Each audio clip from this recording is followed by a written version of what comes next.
আহলে হাদিসদের দাওয়াত আজকে এমন জায়গায় পৌঁছেছে, মাজারের খাদেম আহলে হাদিস হয়ে যাচ্ছে। আলহামদুলিল্লাহ, আপনি ভাবতে পারেন, পীরের বেটা আহলে হাদিস হয়ে যাচ্ছে। ঘরে ঘরে ছেলে মেয়ে, নিজের বউ পর্যন্ত আলহামদুলিল্লাহ সালাফি আকীদা গ্রহণ করছে। আলহামদুলিল্লাহ। আজকে কিছু মানুষ বলে থাকে এই দেশে আহলে হাদিস কোনোদিন ছিল না। এ কথাটা কত বড় মিথ্যাচার বলেন তো দেখি। 200 বছর আগে আহলে হাদিসদের জন্ম।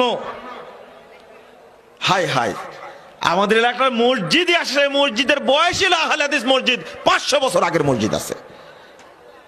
আর একটা মসজিদ আছে সে নীলফামারী, আজ থেকে 450 বছর আগে। লা হাওলা ওয়ালা কুওয়াতা ইল্লা বিল্লাহ।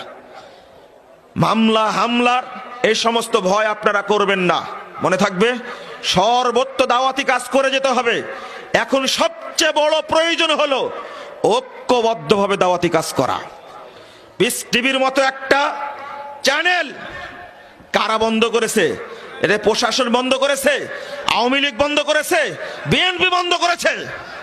এদেশের যারা টুপিওয়ালা, যারা স্টার জালসার দালাল, তারাই পিস টিভির মতো চ্যানেল বন্ধ করে দিয়েছে।